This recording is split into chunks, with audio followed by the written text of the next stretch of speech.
जय माता रानी दोस्तों, स्वागत है आप सभी का आपके अपने चैनल शिव साधना मार्गदर्शन में। बहुत बहुत स्वागत है। माँ भगवती दुर्गा की कृपा आपके और आपके समस्त परिवार पर सर्वदा बनी रहे।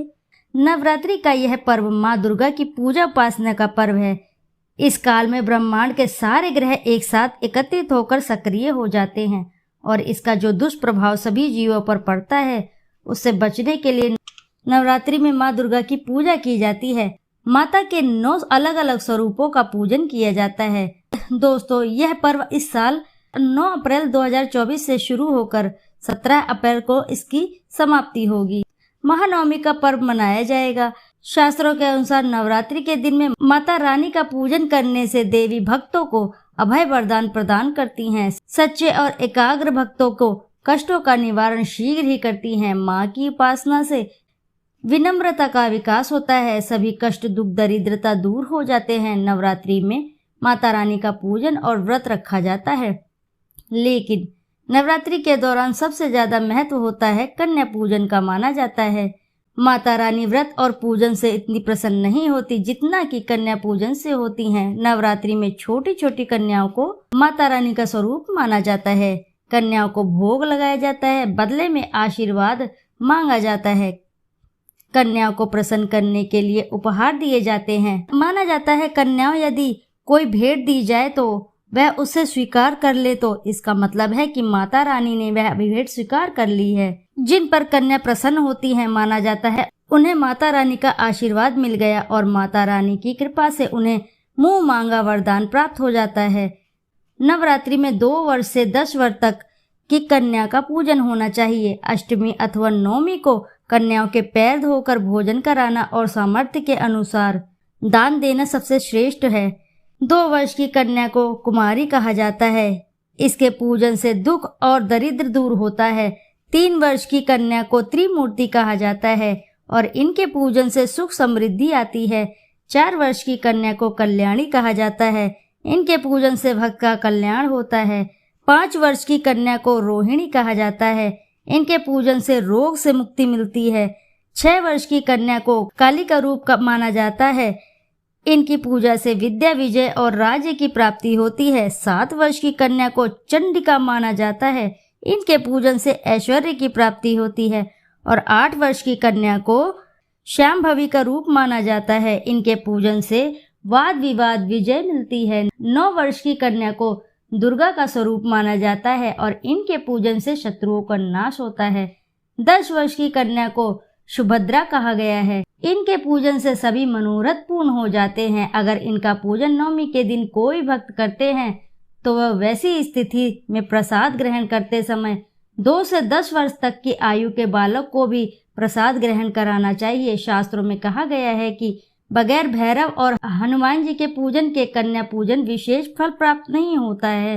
बालक हनुमान जी का स्वरूप होते हैं। वर्तमान परिस्थितियों में नवरात्रि के दौरान कन्या पूजन करना इतना सुरक्षित नहीं है, लेकिन जैसा कि शास्त्रों में वर्णित है, कन्या पूजन के बिना, कन्याओं का आशीर्वाद के बिना नवरात्रि के व्रत और पूजन अधूरे रहते हैं।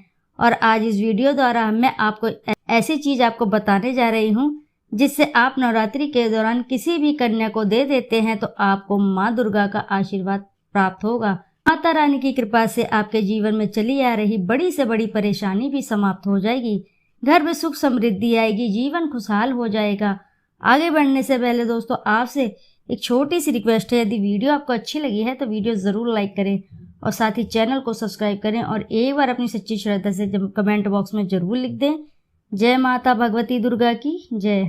दोस्तों, नवरात्रि में माँ की कृपा प्राप्त करने के लिए नवरात्रि के किसी भी दिन स्नान करके स्वच्छ वस्त्र धारण करें।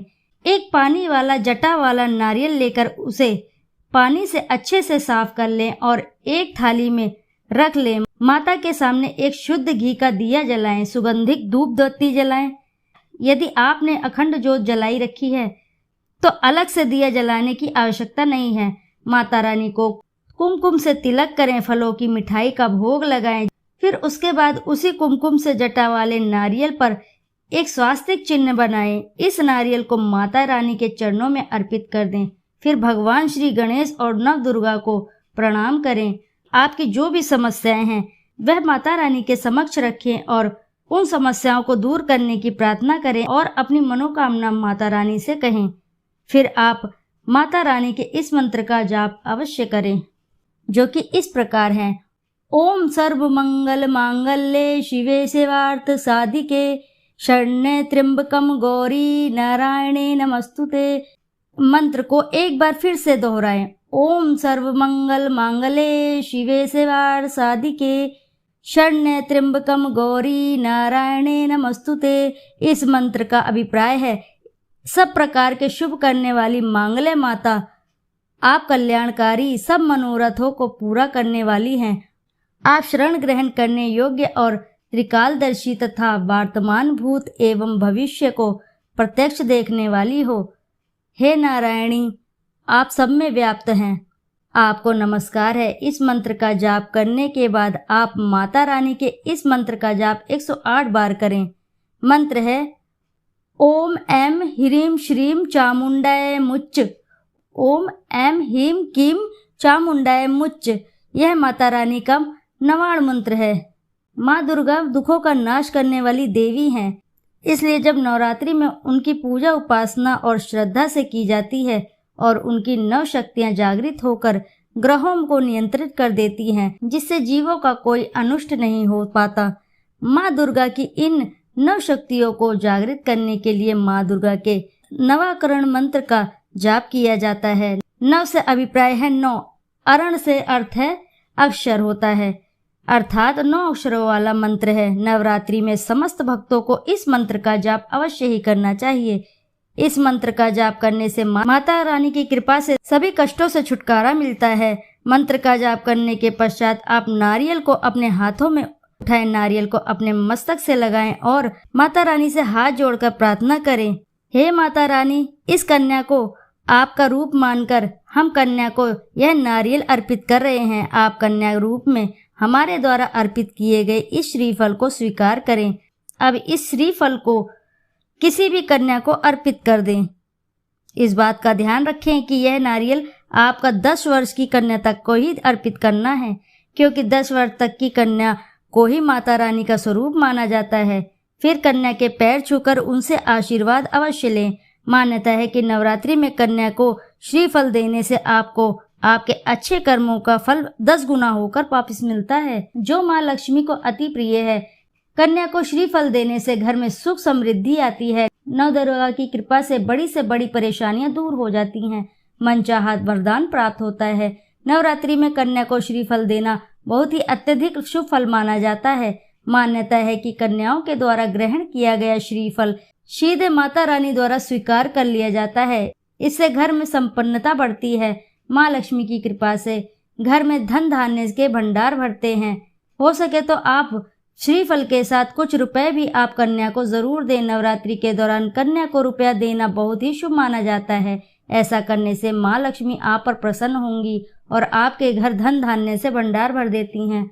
दोस्तों, इसी के साथ नवरात्रि में आपको ये कार्य आप किसी भी दिन कर सकते हैं, परंतु उससे पहले स्नान आदि करने से पूजन अवश्य ही करें। माता रानी का पूजन करने के पश्चात ही कन्या को यह भेंट अवश्य दें। मासिक धर्म के दौरान महिलाएं यह कार्य बिल्कुल ना करें, क्योंकि यह भेंट आप कन्या को माता रानी का स्वरूप मानकर दे रहे हैं। नवरात्रि व्रत में पूजन से भी ज्यादा महत्वपूर्ण कन्या पूजन रखता है, इसलिए नवरात्रि के दौरान भूल कर भी किसी भी कन्या का अपमान न करें। नवरात्रि के दौरान आपके घर आई कोई भी कन्या हो या फिर कोई भी जरूरतमंद व्यक्ति खाली हाथ ना जाए। दोस्तों, वैसे तो मैंने आपको सारी जानकारी दे दी है। दोस्तों, आशा है कि जानकारी से आपको लाभ अवश्य ही प्राप्त होगा। यदि जानकारी आपको अच्छी लगी है तो वीडियो को जरूर लाइक करें और साथ ही चैनल को सब्सक्राइब करें और एक बार अपनी सच्ची श्रद्धा से कमेंट बॉक्स में जरूर लिख दें, जय माँ भगवती दुर्गा की जय। फिर मिलते हैं आपसे ऐसी ही किसी नई जानकारी के साथ। जब तक के लिए नमस्कार।